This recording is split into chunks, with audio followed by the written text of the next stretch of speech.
It's just, this is such a weird path to get into. And Yeah. I've had like several poker players on and just like people in the sports betting industry come on, and no one had, there's no like stock story of this is how I got into it. It's just, it's the underlying thing usually is the person is very smart. They are socially like not able to fit in with Yeah. like society in certain ways, and they don't want to take like a boring slow path. I mean, it was that. It was that. I mean, I was a young female, barely legal. So looking at me, I didn't fit the the type. Like, and people asked me to go to Zelda's. Like I seemed like I could socialize, but I didn't want to. And I wasn't good at socializing. That wasn't important to me. And yeah, I'm what you just described. I just didn't look like it, I guess. And I'm smart, but I'm not like some of these guys. I don't code. I don't, run Sims. I don't figure out the heavy stuff, but I'm smart, I guess. What you said fits me to some degree. Yeah. And What I were didn't you want to doing work. besides like when you weren't counting cards and stuff? Like if you struggled just socially and stuff, what were your outlets? I I didn't have it. Where, I played guitar for a long time, and that was like my thing, but I wasn't a natural. You ever see a musician and they hear it, they could play it. They're like a natural. Like I wasn't. I had to work really, really hard at it. And it was frustrating. And then when I found blackjack, that came natural to me. Like I got it. yeah. And so I just stopped playing. Like one day I stopped playing guitar and I never touched it again. And I was really into it. And I was like, I found this thing that I'm good at. And then I was playing poker. I was interested in poker. So I was playing at Morongo, like 1-2. Now I was playing like 2-4 limit at Morongo. And I think 4-8 limit was a big game, maybe 3-6. But I was doing that also, and I thought maybe I could get good at this too. But when I quit, I wasn't thinking about poker. Hmm. Yeah. It's funny you say that because I grew up as a drummer and I like played guitar and stuff, and I never like, I sucked at it. Like as a comic now, like I think comedy comes somewhat naturally, at least stand up does to me. Podcasting does not, but it the that natural sense of you're like, oh, this isn't hard. Like Yeah, this, I worked. Yeah, you just had some natural ability at something. Like it's it's just the best feeling, like yeah, to yeah, not be terrible at something.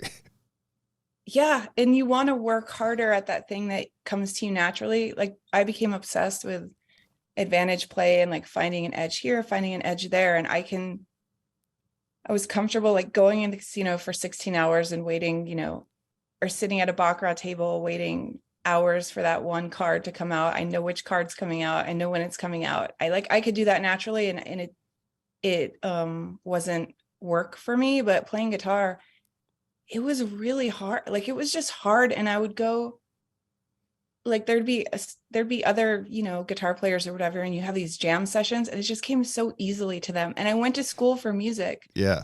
took a year off, and then I went to UNLV to major in music. And I was the worst. I was so bad. I was in a sight singing class, and the teacher told me to quit. Fuck that. It's so bad. That It was sounds so bad. terrible. It was awful, and it makes you feel bad because you can't do it as well as these other people. It felt bad. So that ended. Being bad amongst artists too is like just this horrible feeling. Yeah. I went to Mars Volta last night. I saw, like, I don't know if you listen to them at all, but Yeah, yeah. their guitarist is unreal. I was just watching him, like, I don't know how either somebody is just naturally like God given that talent, or all he did was practice guitar for like, I mean, I'm sure both. Like when you're good at it, you want to practice more. Like nobody's just great because they were born with it. They obviously have to practice, but it comes easier to them. And music just didn't. And I love music. Like I yeah, love to watch good musicians. I love music. I'm still really into it. I just don't play anymore.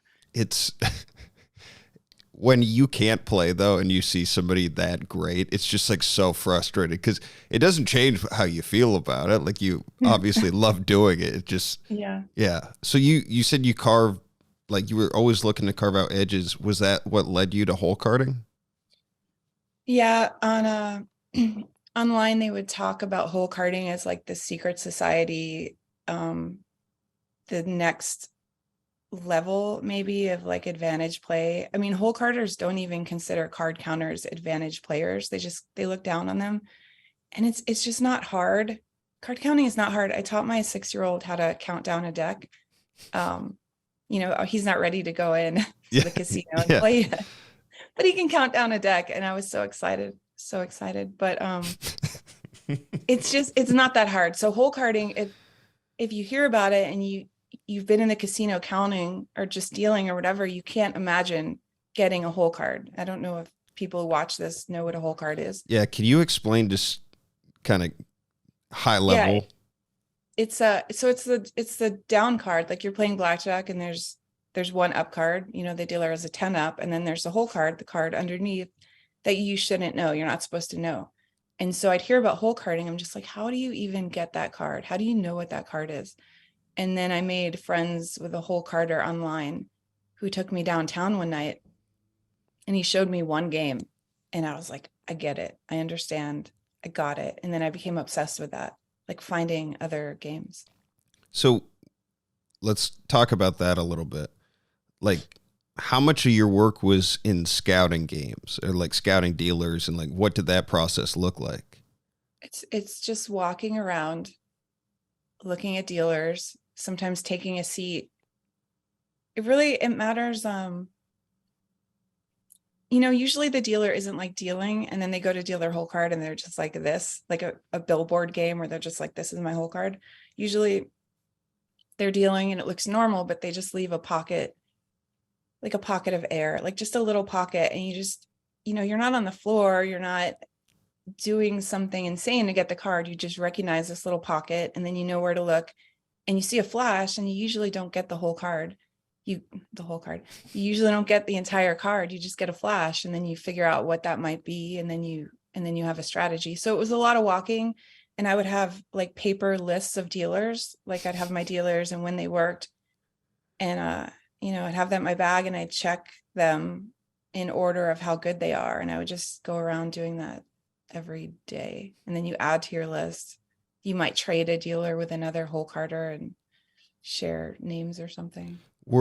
Was there like an ideal dealer you were looking for, like certain, without giving too much away? I don't want to like step on anybody or take food off anyone's plate, but yeah, a type of dealer. Well, I mean, you want a dealer that doesn't look obvious, and you want hopefully a place that takes action. Like there's a big difference between finding a dealer at El Cortez where you bet green and they're just like, what's going on? Call surveillance, or finding a dealer at the Bellagio. Like there's a huge difference. So you want a dealer that's not obvious in a casino that's not going to sweat the action. That's ideal. Yeah. How much action, or like how much did it take to raise red flags in like smaller casinos? Because that just doesn't make sense to me. If you're sitting down and like, aren't you flat betting most of the time? Yeah, but like if you go in El Cortez, nobody goes in there to bet black. They're not at the El Cortez. So if you bet black and you're a nerdy white guy, like just forget about it. Really? And if you're me at 20, in my 20s, betting black, 20s, 30s, whatever, I don't look like I should have money. So people are like, why are you here betting black? So then they get suspicious. And even though you're flat betting, you're not going to get heat like a card counter up and down with their bets, but they're going to look at how you play. And you're going to stand on your 13 versus a 10 up because, they have like a 4 in the hole. So things like that, they could put it together. Hey, if you like that video, make sure to hit the subscribe button and follow our page for new weekly content.